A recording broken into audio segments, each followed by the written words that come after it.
राजस्थान में जो चुनावी जंग है एक तरह से चरम पर पहुंच रही है, पीक कर रही है। और मेरे साथ हैं CP Joshi, BJP president, Rajasthan के बीजेपी के अध्यक्ष हैं। सीपी सर, शुरू में जब आप आए थे तब बहुत खींचतान थी पार्टी के अंदर, पर आपने कैसे मैनेज किया? क्या आपका ये जो विनम्र स्वभाव है इसकी वजह से सब लोग कोऑर्डिनेशन से काम करने लग गए? देखिए, मेरी कोई महत्वाकांक्षा नहीं थी।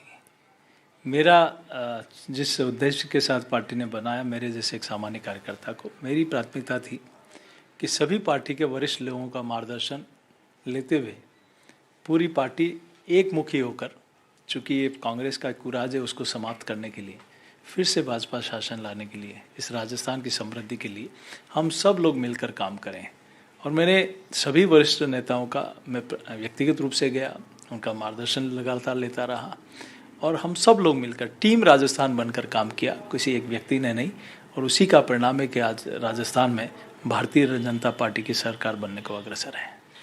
जो आपने बात करी टीम राजस्थान की, कहीं ना कहीं ये लगता है कि जो जैसे आपका फेस था नॉन कंट्रोवर्शियल और आप सब लोग को साथ लेके चल पाए, क्योंकि राजस्थान में सर पर्सनालिटीज़ जो है काफ़ी स्ट्रांग है ना, तो उनको सबको एक तरह से साथ लेके चलना, शायद ये आपकी जो खुद की पर्सनालिटी है इसकी वजह से सब लोग एकजुट होके हम देख रहे हैं कि काफ़ी अच्छा पकड़ बनाई है बीजेपी ने इस कैंपेन में। अब जो कांग्रेस की जो गारंटीज और सोशल वेलफेयर जो प्लैंक है, उसका आप कैसे सामना करेंगे? देखिए, आप सिलेंडर को लेकर मतलब आपने कहा है 600 रुपये तो 500, 500 से अब 400 पे आ गया है, तो काफ़ी जो उनकी सोशल गारंटीज है उसका कैसे मुकाबला करेंगे, क्योंकि इतना हमने देखा नहीं बीजेपी के मैनिफेस्टो में। देखिए, राजस्थान की जनता बहुत सोच समझ कर मतदान करती है। आज यहाँ कोई 50 रुपये का मटका भी लेने जाते हैं तो उसको पूरा बजा के लेते हैं कि हाँ ये ठीक है कि नहीं है। तो लोगों ने चोट खाई है 2018 में। उन्होंने कहा कि हम किसान का कर्जा माफ़ करेंगे, नहीं कर पाए। उन्होंने कहा हम बेरोजगारी भत्ता देंगे, नहीं कर पाए। उन्होंने कहा हम नारी की सुरक्षा करेंगे, आपने देखा है पूरे राजस्थान के हालत क्या रहे। उन्होंने कहा महंगाई को कम करेंगे। आज ये सारे वादों पर राजस्थान की सरकार बेनकाब हो गई, जो कहा वो नहीं किया। अच्छा होता 2018 में कुर्सी पर बैठकर जो कहा उसको अब अमल में लाते। और जो गारंटी अभी दे रहे हैं, क्या ये पहले दिन नहीं आ सकते जी? मोदी जी 2014 में प्रधानमंत्री बने, पहले दिन से कहा कि हर गरीब के घर में शौचालय होगा, हर गरीब का पक्का मकान होगा, हर माता बहन को उज्ज्वला का कनेक्शन मिलेगा, हर घर में बिजली का कनेक्शन होगा, हर व्यक्ति का जनधन का खाता होगा, हर गरीब को आयुष्मान भारत का कार्ड मिलेगा जिससे 5 लाख तक की उसकी स्वास्थ्य का लाभ ले सके। तो इन्होंने तो लास्ट के 6-8 महीने में योजना लेकर आए और अभी जो 7 गारंटियाँ लेकर आए हैं, अच्छा होता ये काम शुरू के दिन करते तो शायद इनकी बुरी हालत नहीं होती। विश्वास, आप एक एग्जाम्पल देता हूँ मैं, जिस प्रकार से बेरोजगारी भत्ता और किसान का कर्ज माफ़ नहीं किया, वैसे ही मोबाइल देने की घोषणा इन्होंने 4 साल पहले की थी कि हम मातृशक्ति को मोबाइल देंगे। चुनाव के वक्त शुरू किया, अलाउंस 1,40,00,000 का किया, फिर कहा हम 40 लाख को देंगे, दिया 17 लाख को। फिर 15 अगस्त 2023 को फिर घोषणा की कि जिनको नहीं दे पाए उनको गारंटी कार्ड देंगे। जब गारंटी कार्ड नहीं मिला तो लोगों ने, कुछ माताओं बहनों ने पीआई लगाई। कोर्ट ने कहा कि आप क्यों नहीं दे रहे हो, और आप देंगे तो इसका क्या फाइनेंशियल में कहाँ से पैसा उपलब्ध कराओगे? 2 पेशी में नहीं गई, तीसरी पेशी में राजस्थान सरकार ने एफिडेविट देकर लिखा कि हम कोई गारंटी कार्ड नहीं दे रहे हैं, हमारी कोई प्लानिंग में नहीं है। तो ये स्पष्ट है कि सिर्फ कागजी बातें हैं। और जहाँ तक सिलेंडर की बात है, पिछले 5 सालों में डीजल और पेट्रोल में अन्य प्रदेशों की तुलना में, चाहे गुजरात हो, चाहे यूपी हो, हरियाणा हो, उन राज्यों की तुलना में प्रत्येक गरीब से, प्रत्येक उपभोक्ता से पर लीटर 10 से 12 रुपए उनकी जेब काटने का काम किया। और सिलेंडर, अगर मोदी जी उज्ज्वला का कनेक्शन नहीं लाते, इतने साल तक ये लोग सत्ता में थे, क्यों नहीं सोचा किसी गरीब माँ बहन के लिए? ये पहली बार सोचा मोदी जी ने और फ्री में कनेक्शन दिए। और ये 500 रुपये की छूट दे रहे हैं, उसमें 300 रुपया तो भारत सरकार का था, और आप अपना फोटो लगा के रहे हम 500 की छूट दे रहे हैं। तो ये इनका असली चेहरा सामने जनता ने देख लिया कि ये कहते क्या हैं और करते क्या हैं। जनताओं की भावनाओं के साथ खिलवाड़ करके, उनको गुमराह करके, उनके साथ वादा खिलाफी करके फिर वादा खिलाफी करते हैं। तो जनता बार बार ठगने वाले नहीं, काट की हांडी बार बार नहीं चढ़ सकती, इसलिए इनका असली चेहरा सामने आ गया। आप देखिए पेपर लीक में किस प्रकार से भारतीय जनता पार्टी ने तो संघर्ष किया, इन्हीं के पार्टी के लोगों ने, विधायकों ने, मंत्रियों ने पैदल मार्च निकाला। इससे स्पष्ट है कि सरकार पूरी की पूरी इसमें लिप्त थी और लिप्त होने के प्रमाण हैं। पेपर लीक हो सकता है और किसी राज्य में हो, लेकिन यहाँ तो सरकार के लोग शामिल थे। आरपीएससी का मेंबर कह रहा है कि मैं पैसे देके बना हूँ, बोर्ड के चेयरमैन कह रहा मैं छोटी मछली हूँ, ऊपर तक डोर है। इनका सुरेश ढाका को इन लोगों ने इतने समय तक बचाया और सलमान खुर्शीद जैसे वकील को कराया जमानत के लिए। आतंकवादियों को सजा दिलाने के लिए इन्होंने सुप्रीम कोर्ट का वकील नहीं खड़ा किया, जयपुर ब्लास्ट के आतंकवादियों को। लेकिन पेपर लीक के आरोपियों को कांग्रेस का एक वरिष्ठ नेता वकील बनता है।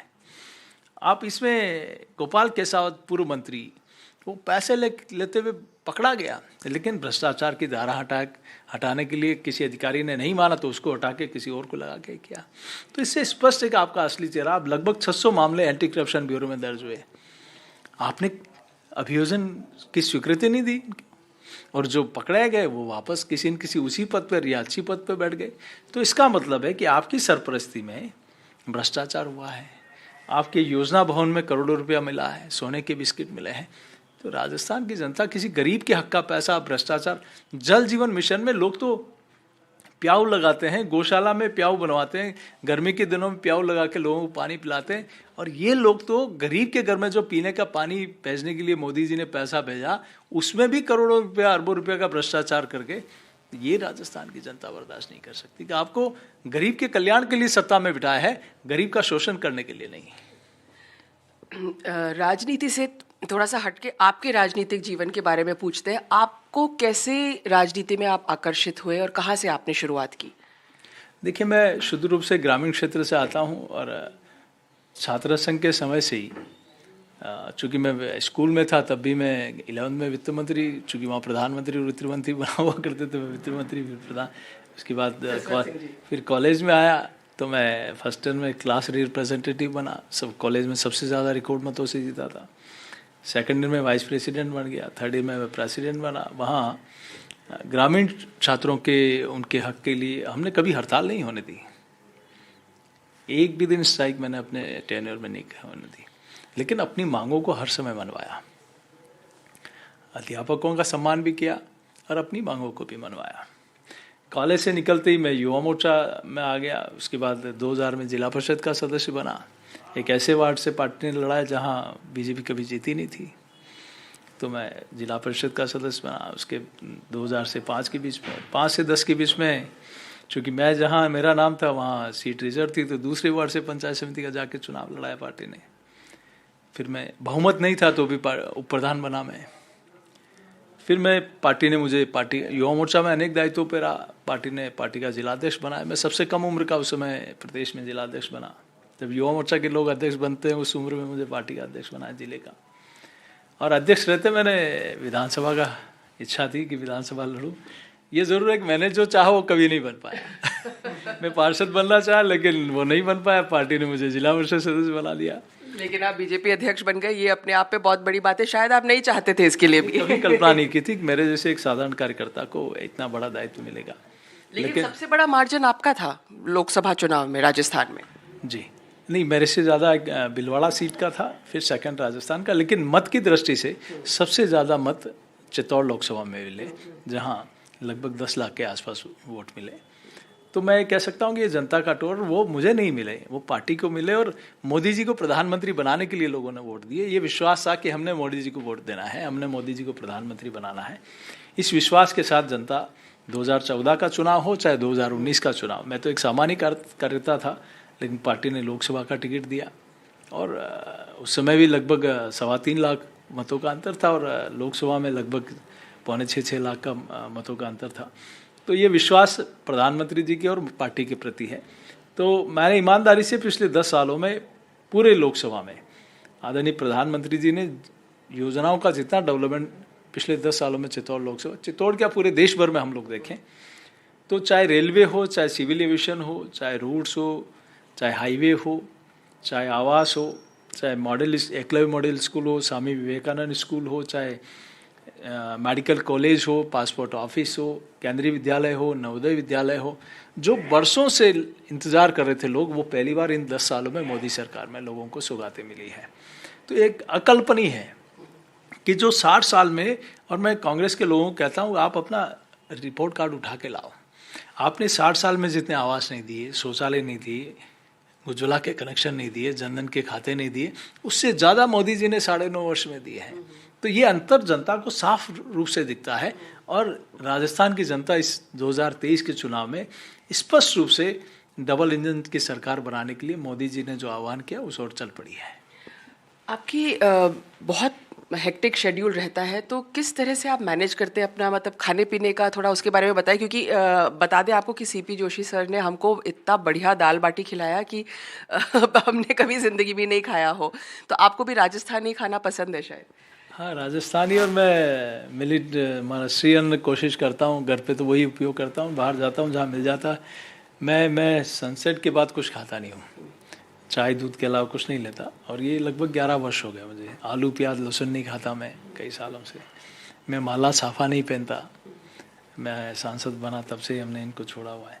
तो ये संस्कार पार्टी के द्वारा मिलते हैं, और संतों का आशीर्वाद हमेशा मेरे ऊपर रहा है। तो उन्होंने सुचिता, ईमानदारी, संस्कार मेरे माता पिता ने दिए, पार्टी ने दिए, संतों ने दिए, उन संस्कारों के आधार पर चलने का काम करते हैं। अगर कमल का निशान जीतता है तो उसमें फिर अल्टीमेटली तो चेहरा चुनना पड़ेगा, और हमने सुना है कि आप भी एक सीएम का चेहरा है। नहीं, मैं कहता ही नहीं। मेरा जो जिम्मेदारी है, मैं उस दिन सबसे मेरे मन में खुशी होगी, क्योंकि पिछले 9 महीने में रात दिन घर परिवार, जो मैं कॉन्स्टिट्यूंसी जो कभी नहीं छोड़ता हूँ मैं, वो भी छोड़कर पार्टी के लिए पूरे प्रदेश में प्रवास किया। और मैं सोचता हूँ मेरे लिए सबसे खुशी उस दिन होगी जब पार्टी जिसको भी मुख्यमंत्री घोषित करेगी, बनाएगी, उनको सबसे पहली माला विजयश्री की मैं पहनाऊँ, उसके लिए उस दिन मेरे मन में सबसे बड़ी खुशी होगी।